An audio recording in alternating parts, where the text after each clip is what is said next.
सत्यानन्दचिदात्मने सर्वान्तरात्मने श्रीमद् वेङ्कटेशाय मङ्गलम्।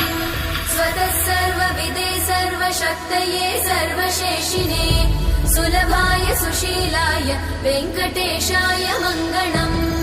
परस्मै ब्रह्मणे पूर्णकामाय परमात्मने प्रयुञ्जे परतत्त्वाय वेङ्कटेशाय मङ्गलम्। आकालतत्त्वमशान्तमात्मनामनुपश्यताम् अतृप्त्यमृतरूपाय वेङ्कटेशाय मङ्गलम्। प्रायस्वचरणौ पुंसां शरण्यत्वेन पाणिना कृपया दिशते श्रीमद् वेङ्कटेशाय मङ्गलम्। दयामृततरङ्गिण्यास्तरङ्गैरिव शीतलै अपाङ्गैः सिञ्चते विश्वं वेङ्कटेशाय मङ्गलम्। स्रग्भूषां